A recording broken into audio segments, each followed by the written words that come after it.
మన ప్రభువు ప్రియరక్షణ యేసు ప్రభువు వారి మనలను మన కుటుంబాలను సంరక్షించి ఈ లెంట్లోని 38వ దినం నియమ గురువారపు ఆరాధనకు మనందరినీ నడిపించినందుకై, ఆయన శ్రమానుభవాన్ని ధ్యానించి ఆయన బలను సమీపించే భాగ్యాన్ని మనందరికీ దయచేసినందుకే మొదటిగా తండ్రి అయిన దేవుని కృతజ్ఞతాస్తుతులు చెల్లిస్తున్నాను. ఆయన ఆత్మతో సత్యంతో ఆరాధించడానికి కూడి వచ్చిన మీ అందరికీ ప్రభుపేట వందనాలు. అందరికీ వందనాలు. దేవుడు మిమ్మల్ని మీ కుటుంబాలను మెండుగా దీవించి ఆశీర్వదించును గాక. ఈ దినముకి ఏర్పరచబడిన లేఖన భాగాలను మనం చదువుగా విన్నాం.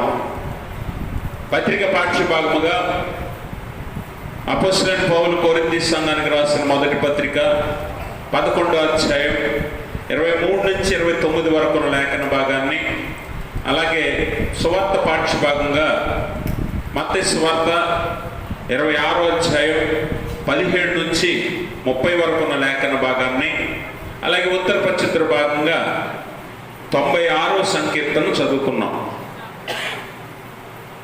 ఈ లేఖన భాగాల నుంచి ఈరోజు ధ్యానించిన ఉన్న అంశము క్రొత్త నిబంధన, న్యూ కవెనెంట్. క్రొత్త నిబంధన. నిబంధన అంటే మనందరికీ తెలిసినట్లుగానే ఇద్దరు వ్యక్తుల మధ్య లేదా రెండు గుంపుల మధ్య ఒప్పందాన్నే నిబంధన అంటాం. ఇద్దరు వ్యక్తుల మధ్య రెండు గుంపుల మధ్య ఒప్పందాన్నే నిబంధన అంటాం. అయితే పాత నిబంధన ఇశ్రాయేలీయులకి దేవునికి ఒప్పందం అయితే, క్రొత్త నిబంధన దేవునికి సర్వమానవాళికి ఒక ఒప్పందం అని మనము లేఖనాల్లో చదువుతూ ఉంటాం. కాబట్టి క్రొత్త నిబంధన ఎందుకు దేవుడు ఏర్పరచాడు? పాత నిబంధన ఉంటుండగా క్రొత్త నిబంధన ఎందుకు ఏర్పరచవలసి వచ్చింది? ఈ క్రొత్త నిబంధనలోనికి ఎవరెవరు రావచ్చు? ఈ క్రొత్త నిబంధనలో రావటానికి ఏం చెయ్యాలి? ఒకవేళ క్రొత్త నిబంధనలోనికి వస్తే మనం పొందుకునే మేలులు, మనం పొందుకునే ప్రయోజనాలు ఏమై ఉన్నవి అనే విషయాన్ని మనం ఈరోజు ధ్యానం చేయవలసిన వారమే ఉన్నాం. ఎందుకనంటే మనలో చాలామంది బలను సమీపిస్తారు కదా. ఎందుకు సమీపిస్తారో చాలామందికి తెలియదు. ఎందుకు తీసుకుంటున్నావు బల్ల అంటే, బాప్తిజం తీసుకున్నాం కాబట్టి బల్ల తీసుకుంటున్నాం. కానీ వాస్తవానికి నువ్వు బలను సమీపించడానికి మొదట చేయవలసిన కొన్ని పనులను దేవుని వాక్యం మనకి ఈ రాత్రి జ్ఞాపకం చేస్తూ ఉంది. కొత్త నిబంధన ఎందుకు దేవుడు ఏర్పరిచాడో ఈ రాత్రి మనం తెలుసుకొని ఆ నిబంధనలోకి వచ్చిన మనము ఎలా నడుచుకోవాలో కూడా తెలుసుకోవాలి. ఆ బల్లను మనకు నచ్చినట్లుగా, మనకి ఇష్టం వచ్చినట్లుగా, మనకు ఎప్పుడు సమయం కుదిరితే అప్పుడు సమీపించడానికి కుదరదన్న విషయాన్ని కూడా లేఖనాలు తెలియజేస్తున్నాయి. కనుక కొత్త నిబంధన అనేది దేవుడు ఎందుకు ఏర్పరిచాడు అన్న సత్యాన్ని మనం గమనిస్తే, పరిశుద్ధ వారంలో మనకు తెలిసినట్లుగా ఈరోజు పరిశుద్ధ గురువారము. ఈరోజు యేసు ప్రభువారు తన శిష్యులతో పస్కా విందులో కూర్చోవటం మనం చూస్తాం. ఆ పస్కా విందులోనే యేసు ప్రభువారు తనను అప్పగించనై ఉన్న యోధా గురించి మాట్లాడతాడు. అలాగే ఆ తర్వాత శిష్యుల పాదాలను కడుగుతాడు. ఈ గురువారం నాడు జరిగిన సంఘటనలు అవి. అయితే అన్నిటికంటే ముఖ్యంగా ఈరోజు ఏర్పరచబడిన అంశం క్రొత్త నిబంధన కనుక దాని గురించి మనము ఆలోచన చేస్తే, ఈ క్రొత్త నిబంధన అనేది యేసు ప్రభువారు ఏ రోజు ఏర్పరచాడంటే, ఈ నియమ గురువారం నాడు, అనగా పస్కా విందులో యేసు ప్రభువారు కూర్చొని ఉన్నాడు. చదువుకున్న మత్తయి సువార్త 26వ అధ్యాయము 17వ వచనం చదవండి. పులియని రొట్టెల పండుగలో మొదటి దినమందు శిష్యులు యేసునొద్దకు వచ్చి, పస్కాను భుజించుటకు మేము నీ కొరకు ఎక్కడ సిద్ధపరచగోరుచున్నావని అడిగిరి. అందుకు ఆయన, మీరు పట్టణమందున్న పలాని మనుష్యుని యొద్దకు వెళ్ళి, నా కాలము సమీపమై ఉన్నది, నా శిష్యులతో కూడా నీ ఇంట పస్కాను ఆచరించదునని బోధకుడు చెప్పుచున్నాడని అతనితో చెప్పుడనడు. గమనించండి, ఇక్కడ యేసు ప్రభువారు వారి యొద్దకు, యేసు ప్రభు వారి యొద్దకు శిష్యులు వచ్చి అడుగుతున్నారు ఏంటనంటే, ప్రభువా బోధకుడా, నీకు పస్కా విందు ఎక్కడ సిద్ధపరచవాలని కోరుచున్నావు అని అడిగినప్పుడు యేసు ప్రభువారు పట్టణంలోకి వెళ్ళి పలానా వాని ఇంటికి వెళ్ళండి, అక్కడ ఆ వ్యక్తితో మీరు ఇలాగ చెప్పండి, ఏమనంటే ప్రభువు యొక్క బోధకుని యొక్క కాలం సమీపించింది కాబట్టి ఆయన పస్కా విందును నీ ఇంట ఆచరిద్దామని చెప్పమన్నాడు అని చెప్పండి అని శిష్యులకు చెప్పి పంపించినప్పుడు వారు అలాగే చేసినప్పుడు అతడు ఒక గదిని ఏర్పాటు చేస్తాడు పస్కా విందు కోసం. ఆ గదిలో పస్కా భోజనాన్ని విందుని శిష్యులు ఏర్పరుస్తారు యేసు ప్రభువారి కోసం. అయితే మీరు ఒక విషయాన్ని గమనించాలి, ఇంతకీ పస్కా పండుగ అంటే ఏంటి, లేదా పులియని రొట్టెల పండుగ అంటే ఏంటి అన్నది మొదట మనం తెలుసుకోవాలి కదా. పస్కా అంటే ఏంటి? పస్కా లేదా పాస్ ఓవర్ అంటాం. పాస్ ఓవర్ అంటే ఇశ్రాయేలీయులకు దేవుడు ఈ పండుగను ఎందుకు జరిగించుకోమన్నాడంటే, ఐగుప్తు దాస్యంలో ఉన్నప్పుడు వారు దేవునికి పడి మొరపెడతారు, దేవునికి పడి ప్రార్థిస్తారు, దేవుని ఎదుట కన్నీరు కార్చి బ్రతిమలాడుకుంటారు. అప్పుడు దేవుడు తన బాహుబలము చేత, తన దక్షిణ బల హస్తము చేత ఆయన వారిని దాస్యంలో నుంచి బయటికి రప్పిస్తాడు. అందుకని పాస్ ఓవర్ అంటే దాటిపోవటం. పాస్ ఓవర్ అంటే దాటిపోవటం అంటే ఇందులో నుంచి, దాస్యంలో నుంచి స్వతంత్రంలోనికి దాటి రావటం. అందుకనే ఈ దాస్యంలో నుంచి బయటకు వచ్చే సంఘటనలన్నీ ఎందులో ఉంటాయి? నిర్గమకాండంలో కనిపిస్తాయి మనకి. నిర్గమము అంటే వెళ్ళిపోవటం, అనగా దాటిపోవటం. ఎక్సోడస్ అంటాం కదా, నిర్గమము అనగా అక్కడి నుంచి దాటి వెళ్ళిపోవటం. ఐగుప్తు నుంచి దాటి వెళ్ళిపోయారు కాబట్టి ఇశ్రాయేలీయులకు జ్ఞాపకార్థంగా దేవుడు ఈ పస్కా పండుగను ఏర్పరచండి. ఈ పస్కా పండుగలో మీరు చేయవలసింది ఏంటి అని అంటే, ఒక గొర్రె పిల్లను బలిచ్చి దాని రక్తము మీ ద్వారబంధాలకు మీరు రాసుకొని, మరణదూత వచ్చినప్పుడు మీ ఇళ్లకు ఆ ద్వారబంధపు కమ్మీలకు, ఏ కమ్మీలకు ఈ గొర్రెపిల్ల రక్తం రాయబడి ఉంటుందో వారి నుంచి మరణదూత దాటిపోతుందని దేవుడు ఆజ్ఞాపిస్తాడు. అందు నిమిత్తము వారు ఐగుప్తు దాటొచ్చాక కూడా ప్రతి సంవత్సరము ఈ పండుగను ఆచరించవలసిన వారై ఉన్నారు. ఇది ఆజ్ఞగా దేవుడు వారికి ఇచ్చాడు. అలాగే యూదులందరూ కూడా ప్రతి సంవత్సరము పాటిస్తున్నారు. వారి పిల్లలు తరతరాలు కూడా ఈ పండుగను పాటిస్తూ వచ్చాయి. ఇప్పుడు యేసు ప్రభువారు కూడా యూదా జాతిలో పుట్టి ఉన్నవాడు కనుక యూదులందరితో కలిసి ఆయన కూడా ఈ పస్కా పండుగలో పాలుపంపులు పొందుతూ ఉన్నాడు. యూదా సాంప్రదాయాన్ని ఆయన కూడా ప్రేమించాడు, గౌరవించాడు కనుక యూదుల పండుగలైనటువంటి వాటిలో కూడా ఆయన పాలుపంపులు పొందాడు. అలాగే ఈ పస్కా పండుగ రోజు శిష్యులందరూ వచ్చి, ప్రభువా బోధకుడా, నీకు పస్కా విందును ఎక్కడ ఏర్పరచమంటావు అని అడిగినప్పుడు పలానా ఇల్లని పలానా మనుష్యుడని దేవుడు చెప్పినప్పుడు అక్కడికి వెళ్ళి పస్కా విందును వారు సిద్ధపరుస్తారు. అయితే మనం గమనించాలి, ఈ పస్కా విందులో ఉన్నప్పుడే యేసు ప్రభువారు కొత్త నిబంధనకు శ్రీకారం చుడుతూ ఉన్నాడు, కొత్త నిబంధనను స్థాపిస్తూ ఉన్నాడు, కొత్త నిబంధనను వ్యవస్థీకరిస్తూ ఉన్నాడు. ఎందుకు ఈ కొత్త నిబంధన?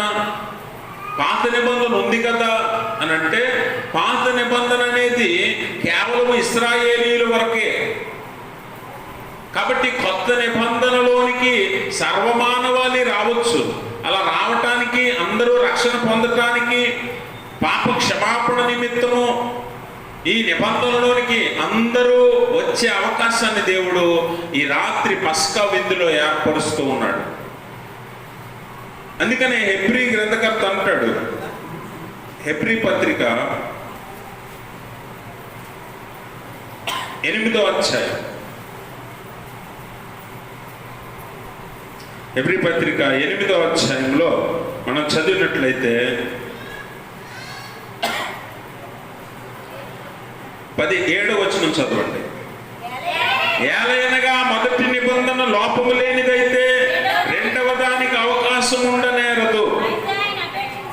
అందుకనే 15వ వచనంలో కూడా అంటాడు, ఈ హేతువు చేత మొదటి నిబంధన కాలంలో జరిగిన అపరాధముల నుండి విమోచనము కలుగుటకై ఆయన మరణము పొందినందున పిలవబడిన వారు నిత్యమైన స్వాస్థ్యమును గూర్చిన వాగ్దానమును పొందు నిమిత్తము ఆయన కొత్త నిబంధనకు అందుకని ఏర్పరిచాడు. ఎందుకనంటే పాత నిబంధనలోనికి అన్యులైనటువంటి మనం కానీ లేకపోతే ఇతర ఏ జాతి వారు కానీ ప్రవేశించడానికి అవకాశం లేదు.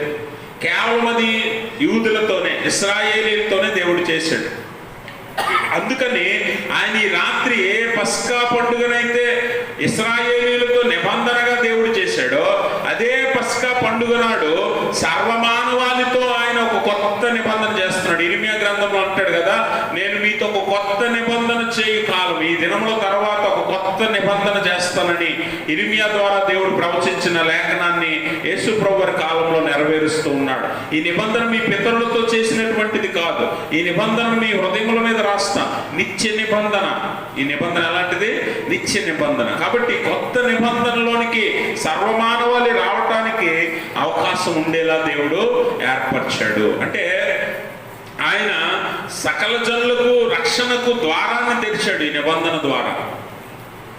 అయితే మీరు గమనించాలి, పాత నిబంధనకి కొత్త నిబంధనకు ఉన్న వ్యత్యాసం ఏంటి అని అంటే, పాత నిబంధన లేకపోతే పస్కా పండుగను ఎందుకు ఆచరించమన్నాడో మనం ఆలోచన చేస్తే, పస్కా పండుగను దేవుడు ఎందుకు ఆచరించమన్నాడంటే, పస్కా పండుగలో విందు ఏర్పరుస్తారు కదా. ఇక్కడ యేసు ప్రభువు చూడండి 17వ వచనంలో, పులియని రొట్టెల పండుగలో మొదటి దినమందు, మీరు గమనించాలి, పులియని రొట్టెల పండుగ లేకపోతే పస్కా పండుగ అనేది ఇశ్రాయేలీలు లేదా యూదులు ఆచరించే పండుగ.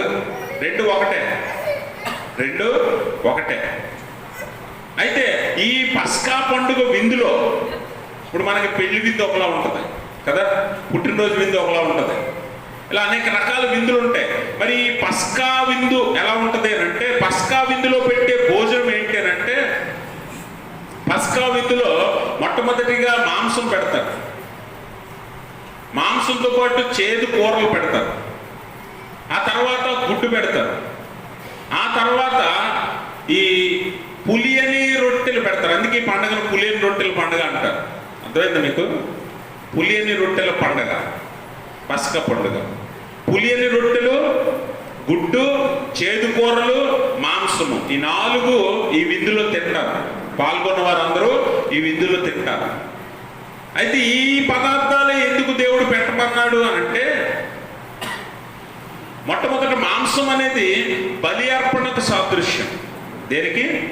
బలి అర్పణకు సాదృశ్యం. రెండవది చేదు కూరలు. చూడండి, నిర్గమకాండము 12వ అధ్యాయము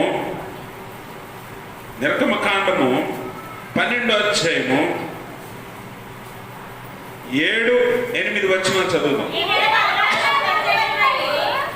ఈ నెల 14వ దినము వరకు మీరు దానిని ఉంచుకొనవలెను.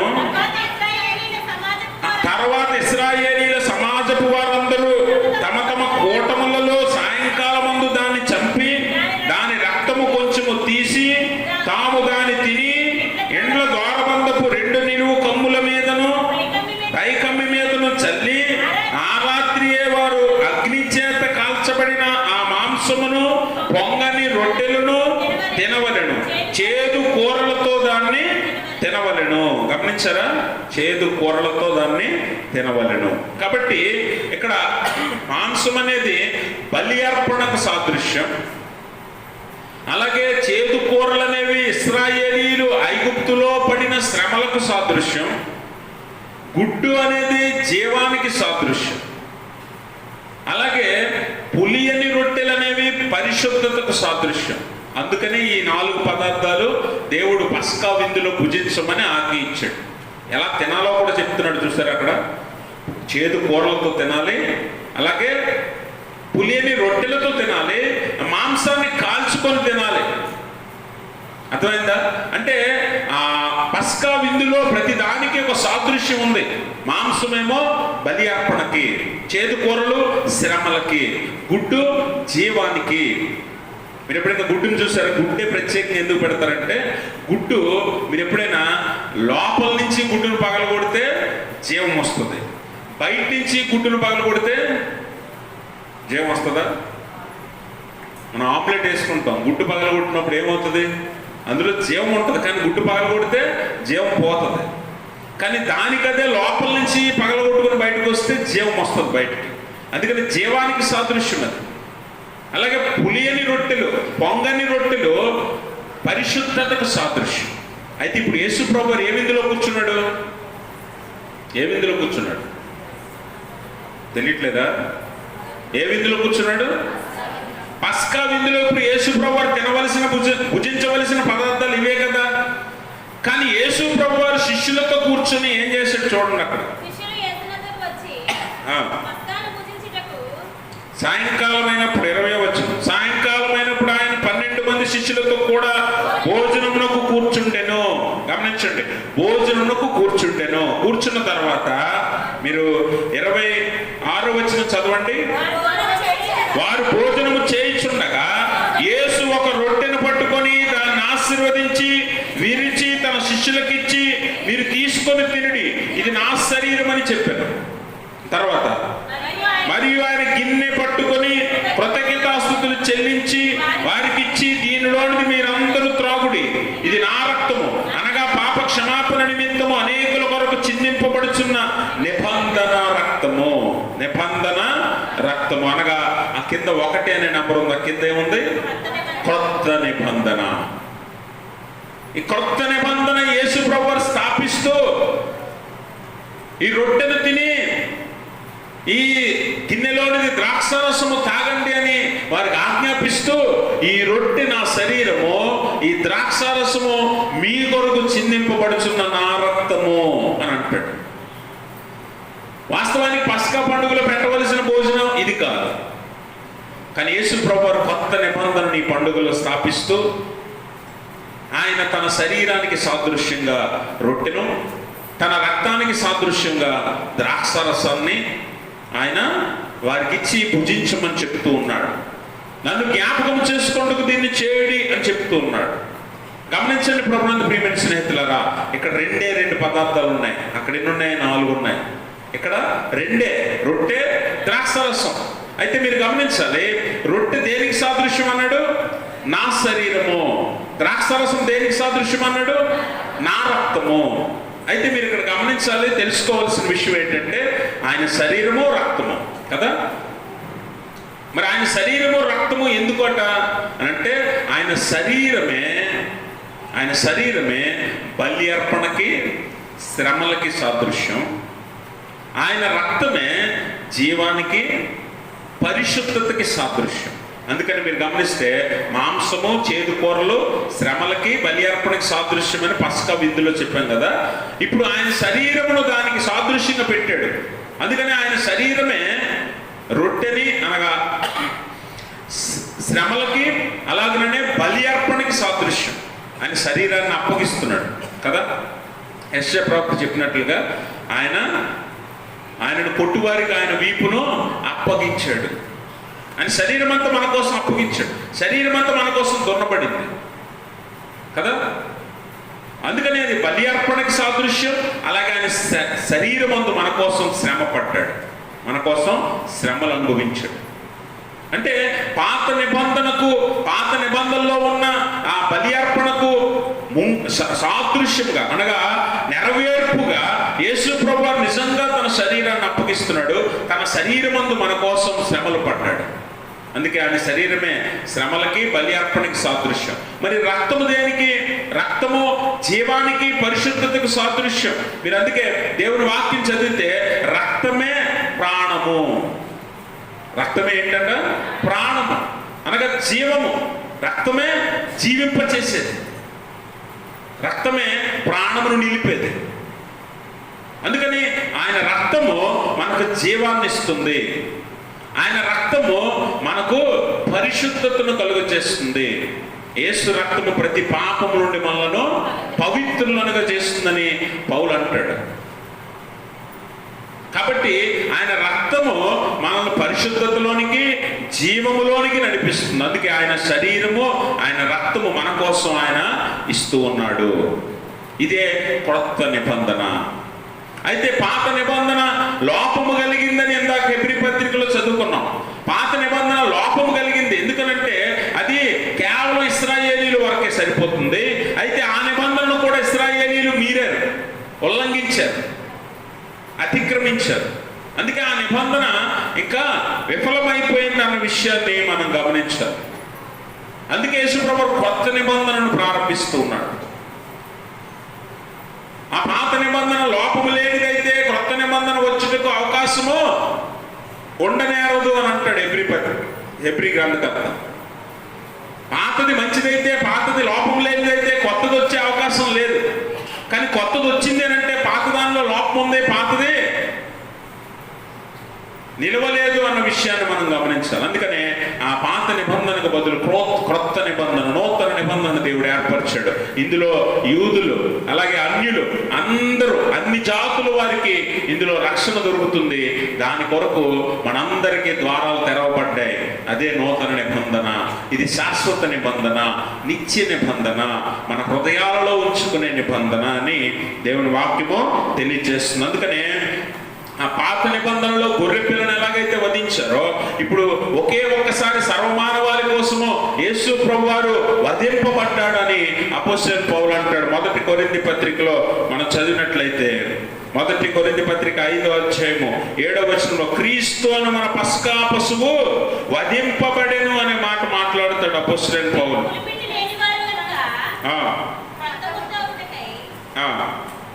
చెప్పండి.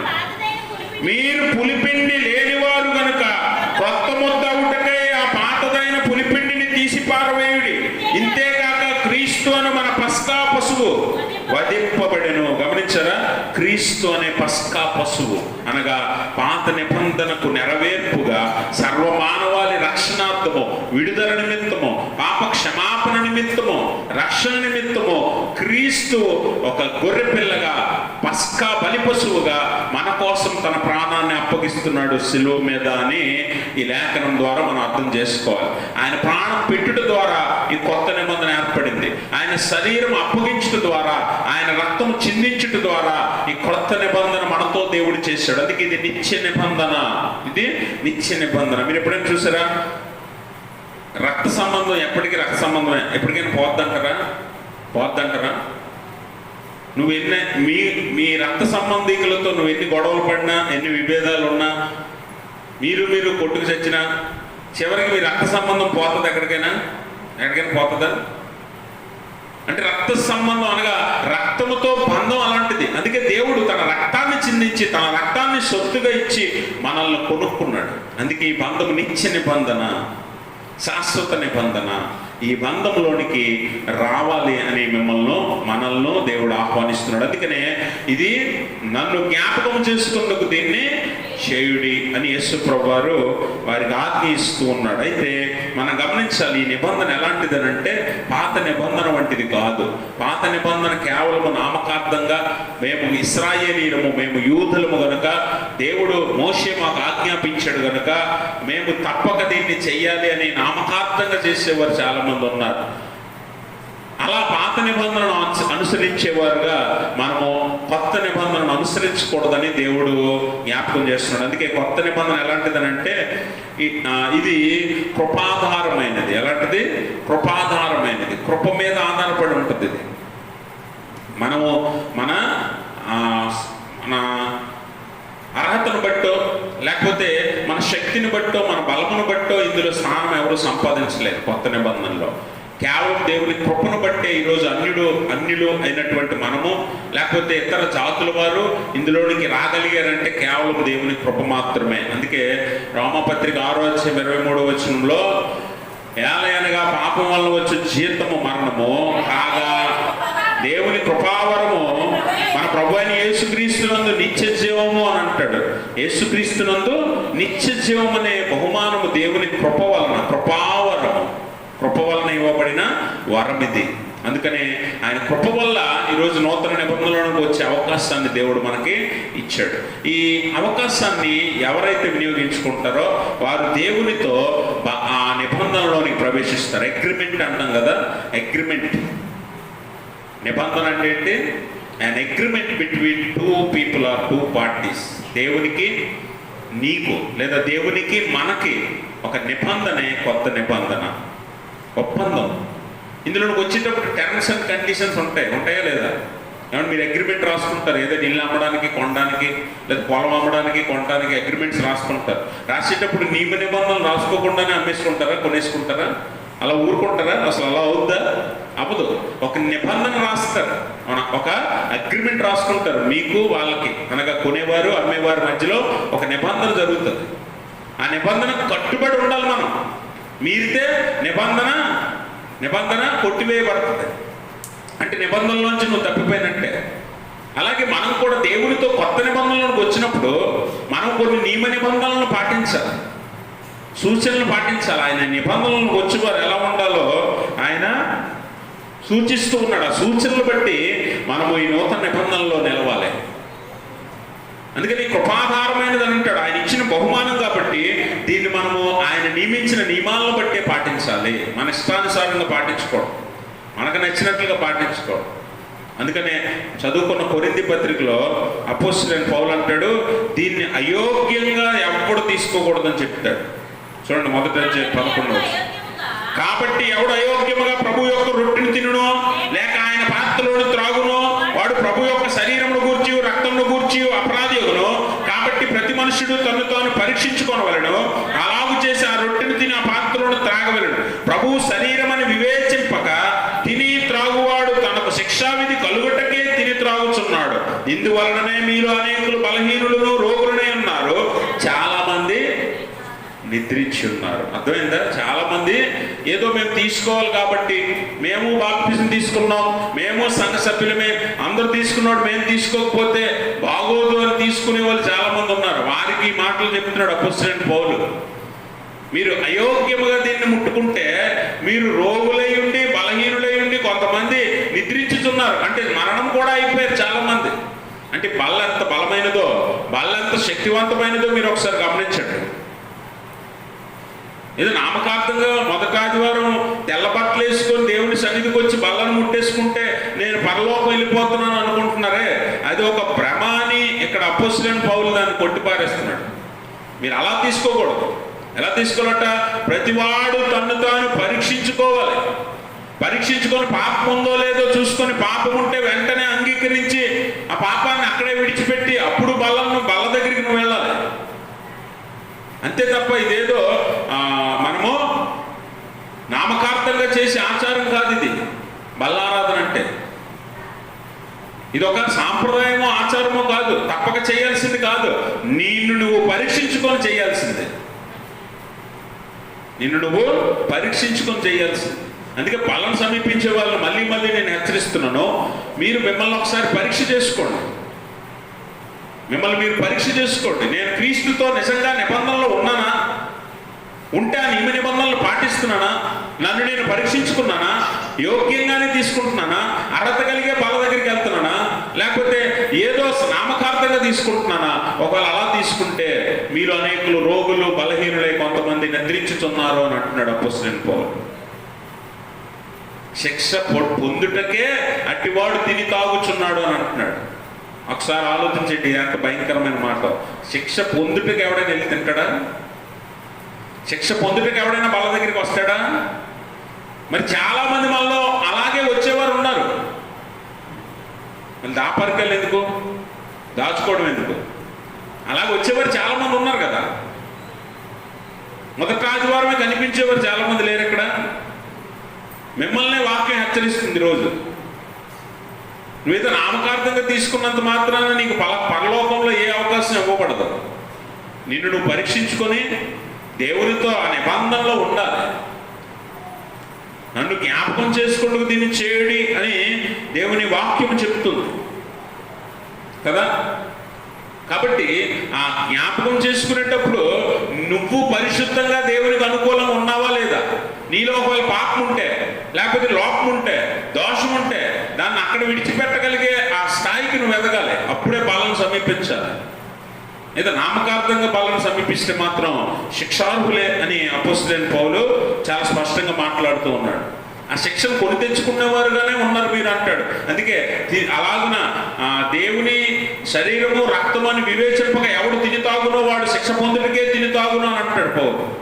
అంటే శిక్షను తెచ్చుకోవడానికే చాలా మంది ఇక్కడికి వస్తూ ఉన్నారు అన్న విషయాన్ని కూడా మనం గమనించాలి. మనుషుల కోసం, మనుషుల గొప్ప కోసం బలం సమీపిస్తే నీకు దానికి బహుమానంగా శిక్షే వస్తుంది నీ దగ్గరికి. అది గుర్తుపెట్టుకో.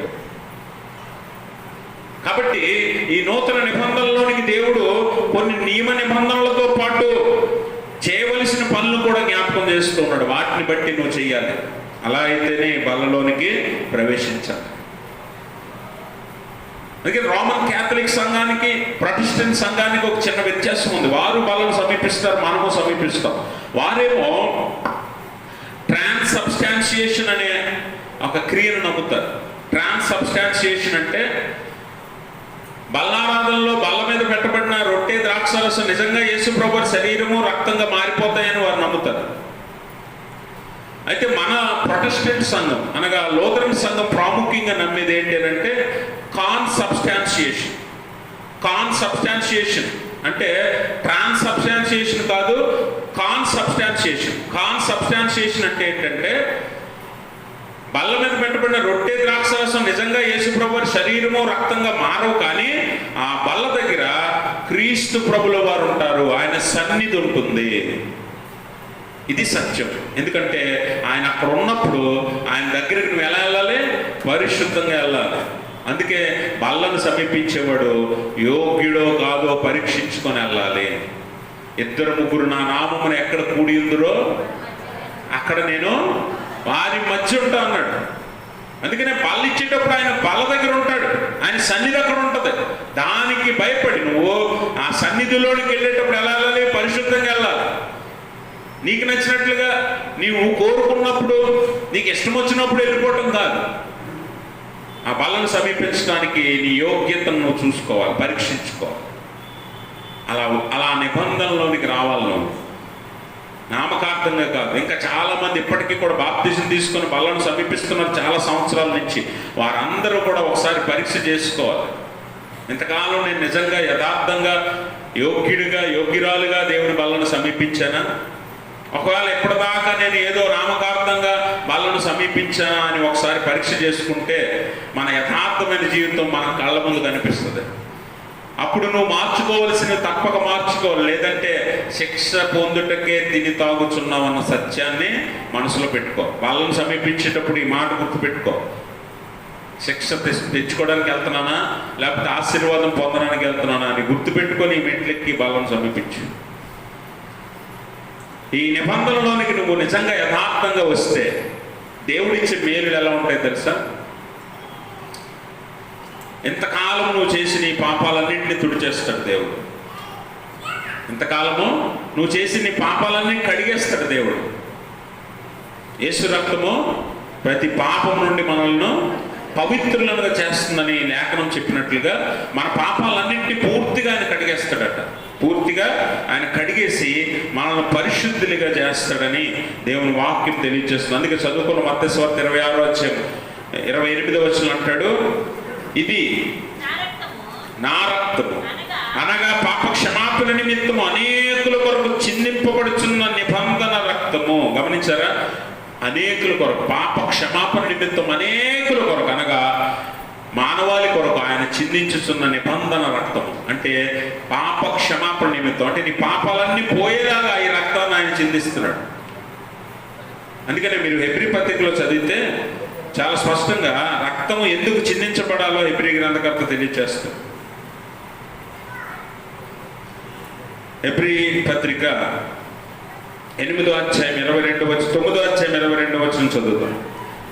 మరియు ధర్మశాస్త్రం ప్రకారము సమస్త వస్తువులను రక్తము చేత శుద్ధి చేయబడిననియు రక్తము చిందింపకుండా పాప క్షమాపణ కలగదనియు సామాన్యంగానే చెప్పొచ్చు.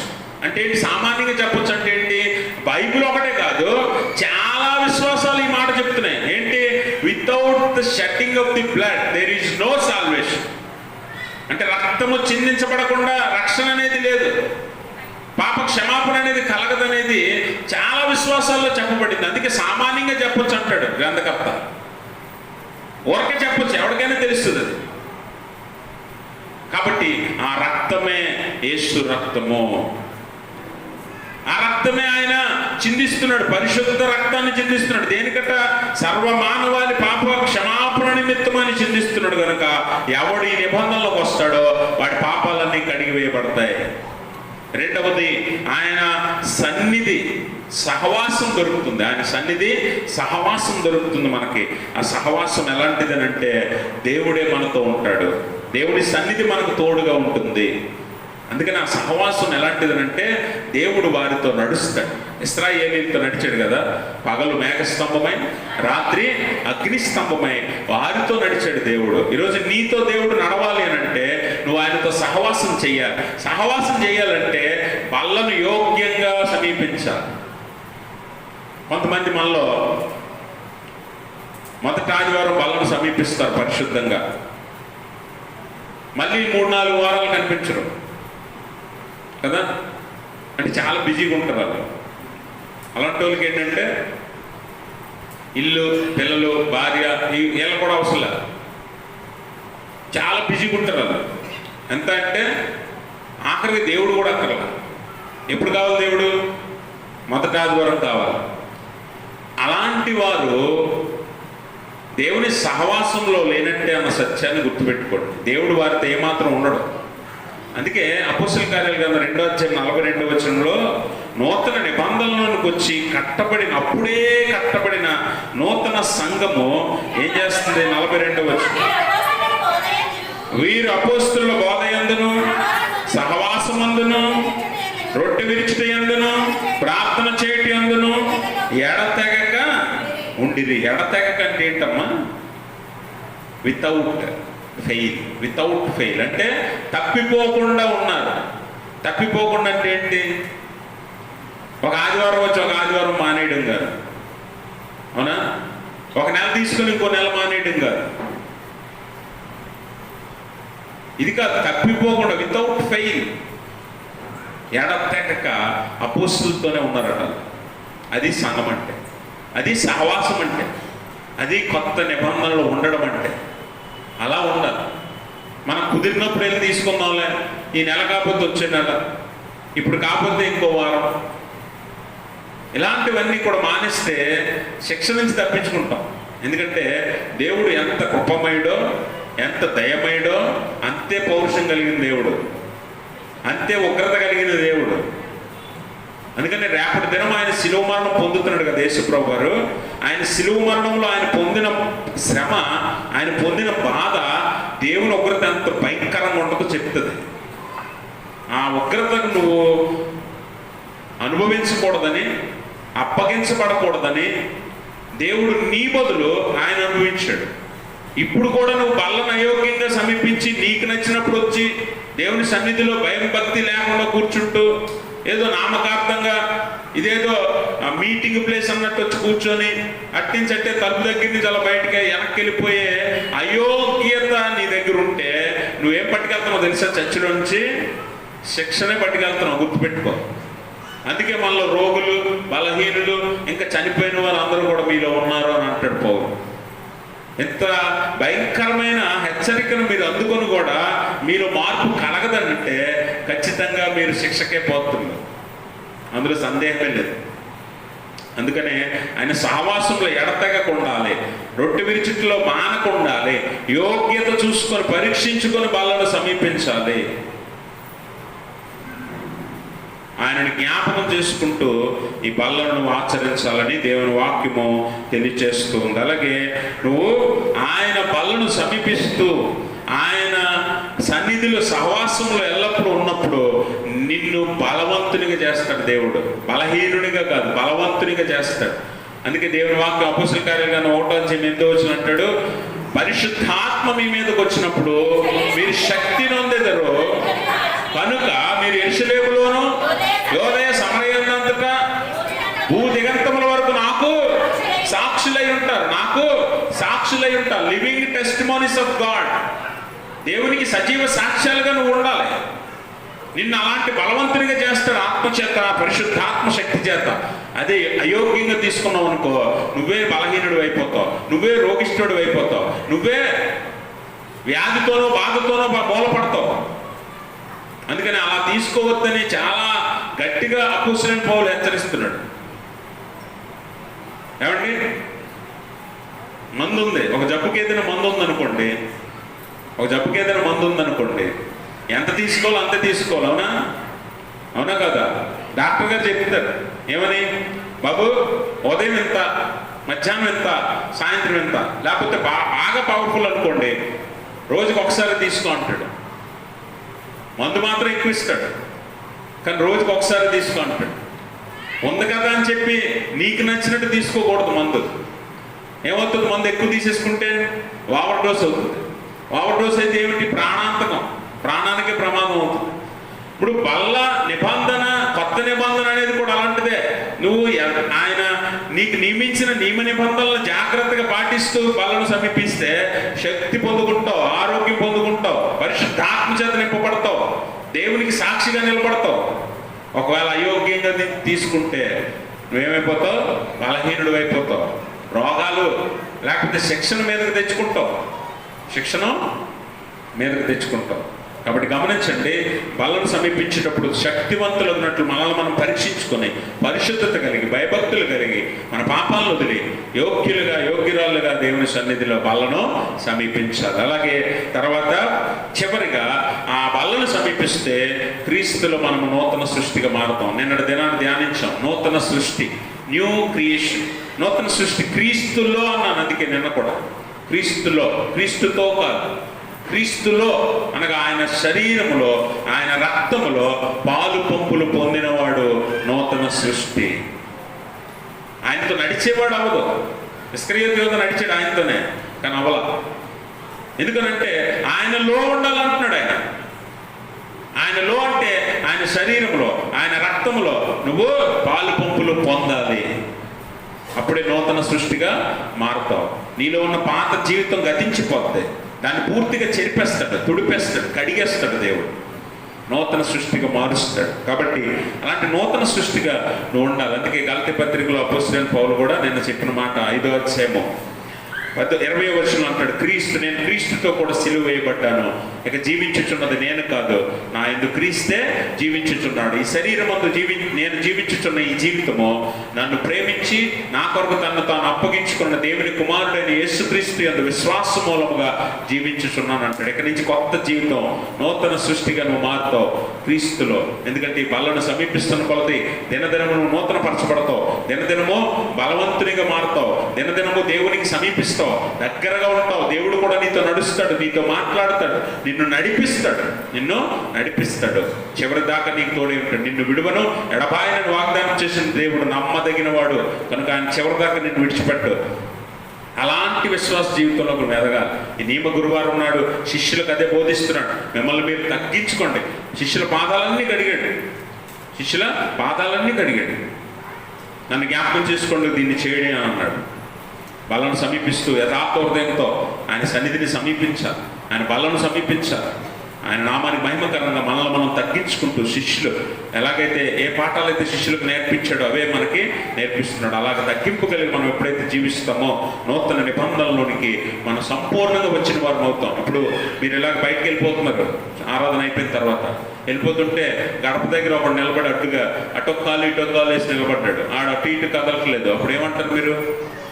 వస్తే లోపలికి రాలేకపోతే బయటికి పో అంటాం, అంతేనా? మీరు కూడా అలాగ నులివెచ్చని స్థితిలో అటొక్కాలు ఇటొక్కాలు అంటే మొదటి ఆదివారం లోపలికి మామూలు రోజుల్లో బయటికి అలా తిరిగారు అనుకోండి, దేవుడు కూడా ఉమ్మివే ఉద్దేశించుతున్నాడు. ఉమ్మి అంటే ఎప్పుడు వేస్తాం తెలుసా? ఉమ్మి ఎప్పుడు వేస్తాం? కోపం వచ్చినప్పుడు, అసహ్యం వచ్చినప్పుడు, నచ్చనప్పుడు ఉమ్మేస్తాం, అవునా? దేవుడు ఎందుకు అంటాడు ఆ మాట? వెచ్చగానే ఉండు, చల్లగానే ఉండు, నులివెచ్చని స్థితిలో ఉండకో, నేను నిన్ను నా నోట నుండి ఉమ్మివే ఉద్దేశించుతున్నాను. అంటే ఉమ్మేయడానికి ఉద్దేశిస్తున్నాడు, అంటే విడిచిపెట్టడానికి, లేకపోతే చేత్కరించుకోవడానికి. అసహించుకుంటున్నాడు దేవుడు మనల్ని, ఇలాంటి బతుకులు బతికే వారిని. అందుకే 2 రకాల బతుకులు బతకొద్దు. బల్లైనా మానే, లేదంటే పూర్తిగా లోపల నుంచి దేవుళ్ళలోనికి రా. అంతేగాని అటొక్కాలు ఇటొక్కాలు వేసుకుంటూ నులివెచ్చని స్థితిలో బతకం. అది శిక్ష. కొద్ది తెచ్చుకున్నట్టే, మీరకు తెచ్చుకున్నట్టే. ఏదో సాంత అంటుంటారు, గాలికి పోయే కంపెనీ ఎక్కడ తెచ్చిపెట్టుకున్నాడు అంట. అలా ఉంటుంది. అలా రాకండి, యథార్థంగా రండి. ఎవడో వెళ్ళాడని నేను వెనకతలు వెళ్ళామంటే వాడితో పాటు శిక్ష నీవు కూడా కొంత తెచ్చుకున్నట్టే ఉంటుంది. యథార్థ హృదయంతో నువ్వు పరీక్షించుకుని దేవుని సన్నిధికి రావాలి. అలా కాకుండా నీవు అయోగ్యంగా వచ్చినట్లయితే శిక్ష, రోగము నువ్వు తెచ్చుకున్నట్టే, మరణం కూడా తెచ్చుకోవచ్చు కొన్నిసార్లు. కాబట్టి గమనించాలి, మనము దేవుని సన్నిధిలో, ఆయన కొత్త నిబంధనలో, ఆయన శరీరము రక్తంలో ఉన్నప్పుడు నూతన సృష్టిగా మారుతాం, శక్తివంతులుగా మార్చబడతాం. ఆయన సహవాసం ఎప్పుడు మనతో ఉంటుంది. ఆయన మనల్ని నడిపిస్తాడు, మనతో నడుస్తాడు కదా. ఆనోకు దేవునితో నడిచెను అని ఎలా చెప్పాం? నోవాహు దేవునితో నడిచెను అని ఎలా అంటున్నాం? అంటే దేవుని సహవాసంలో ఉన్నారు, దేవునితో నడుస్తున్నారు. అలా నీతో దేవుడు నడవాలి అని అంటే నీ బాలను యోగ్యంగా నువ్వు సమీపించాలి, నువ్వు పరీక్షించుకోవాలి, నీలో ఉన్న లోక సంబంధమైనవన్నీ కూడా విడిచిపెట్టాలి. అప్పుడే నీతో దేవుడు నడుస్తాడు, నీ పాపాలన్నీ గుర్చేస్తాడు. ఎంతవరకు ఇప్పటిదాకా నువ్వు చేసినవన్నీ మర్చిపోతాడు దేవుడు, వదిలేస్తాడు.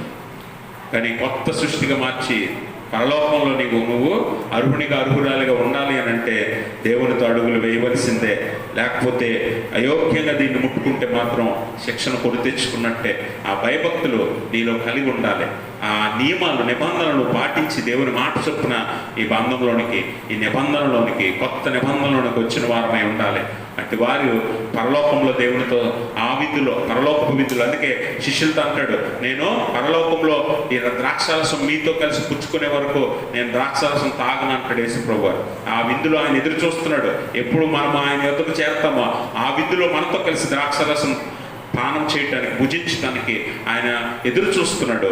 మరి నువ్వు అందులో పాల్పొంపులు పొందేలాగా ఇక్కడ బలం సమీపిస్తున్నావా అని అంటే ఒకసారి నువ్వు పరీక్షించుకో.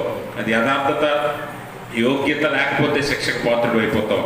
ఆ భయంతో దేవుణ్ణి సమీపించు, బలను సమీపించు, నువ్వు పరీక్షించుకో. అటువంటి స్థితి దేవుడు తన పరిశుద్ధాత్మ ద్వారా మనందరికీ దయచేయను గాక.